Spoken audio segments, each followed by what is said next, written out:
Salut les amis. Bon, je voulais vous parler rapidement du figuier et de l'olivier. Vous savez, il y a beaucoup de gens qui comprennent pas pourquoi il y a une sourate qui commence comme ça par le figuier et l'olivier.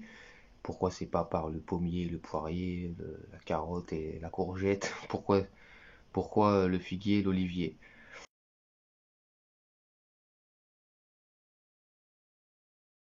Donc il y en a beaucoup qui vont essayer d'expliquer ça par le contexte historique de la communauté arabe, mais le Coran est universel. Donc, vous savez, par rapport à l'époque et ce qu'on pouvait y trouver, etc. Moi, je pense que c'est un peu plus précis que ça. Il y a quelque chose de pas, pas un message codé, mais il y a quelque chose de significatif. Et ça nous pousse à observer justement le monde et sa création. Et en observant le monde et sa création, bah, on ne peut que se rapprocher justement de la croyance d'un Dieu unique et omniscient, vous voyez. Je vous en avais rapidement parlé sur une vidéo que j'avais faite sur le Covid-19, me semble-t-il, notamment au sujet de la théorie de la signature. Alors c'est une théorie, même si j'aime pas ce mot parce que c'est plus une théorie, c'est quelque chose d'avéré. Mais bon, c'est le nom que ça porte, théorie de la signature.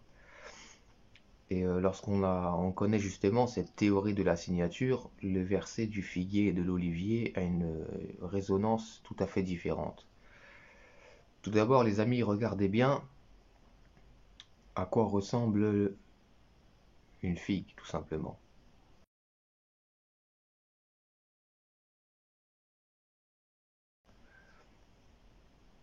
Donc il y en a peut-être qui ont remarqué des choses, peut-être d'autres n'ont pas remarqué. Maintenant, regardez une olive, justement.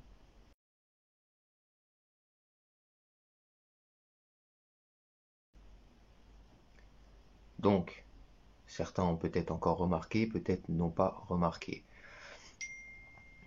Une seconde, j'ai un message. Ok, c'est mon ex, ok, super. Donc, on reprend sur la figue, les amis. Regardez bien les deux images que je vais vous mettre. Une figue ouverte et des spermatozoïdes au microscope.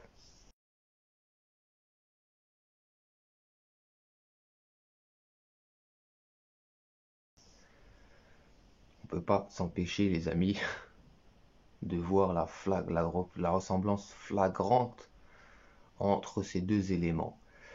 Et ce qui est étonnant au-dessus de ça, c'est que justement les figues sont favorables à la bonne santé et à la production des spermatozoïdes. De la même manière que l'ovule qui ressemble à l'olive, ben c'est pas hasardeux si les olives sont favorables à la bonne santé et au développement des ovules.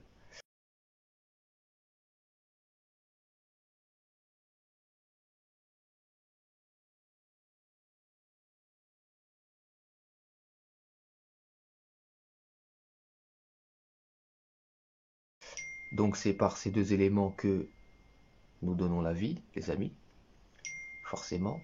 Et nous sommes issus de cette terre, issus de ce monde et des éléments que ce monde contient. Donc nous sommes créés à partir d'ici, de terre, avec tout ce que ça comprend.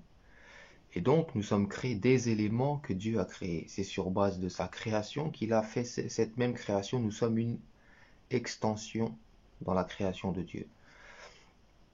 Je vais vous donner d'autres exemples.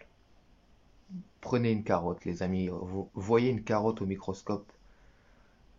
Vous voyez combien c'est très ressemblant avec la rétine humaine.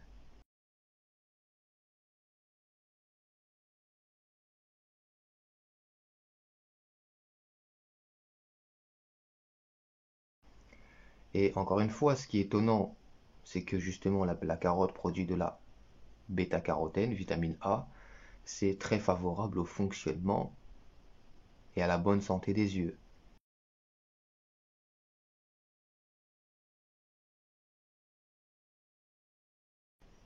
Prenez les amis un champignon, regardez un champignon, ça ressemble drôlement aux oreilles, vous voyez. Les champignons sont également bénéfique au bon fonctionnement de l'audition. Vous voyez?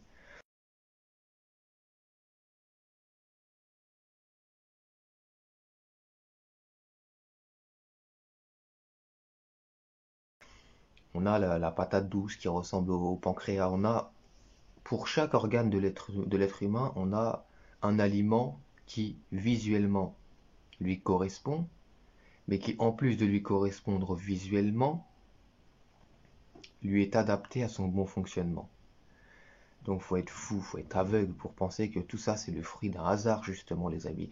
Donc le figuier et l'olivier, et moi je pense d'ailleurs que c'est les deux parents de la végétation en général. Vous savez que les plantes peuvent s'accoupler, les arbres peuvent s'accoupler les uns avec les autres.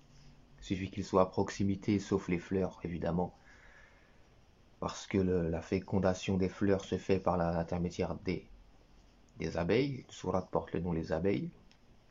Je vous ferai une vidéo peut-être d'ailleurs à ce sujet, c'est très intéressant. Et donc je pense que le figuier et l'olivier sont un peu les parents de la végétation, les amis. Et je pense qu'on peut produire des choses extrêmement intéressantes, peut-être même des nouvelles variétés de fruits, de légumes, peut-être même. On peut, je pense, créer des variétés très intéressantes en essayant de faire accoupler, entre guillemets, l'olivier avec le figuier. Alors je ne sais pas par quelle technique on peut faire ces choses-là, c'est pas mon métier.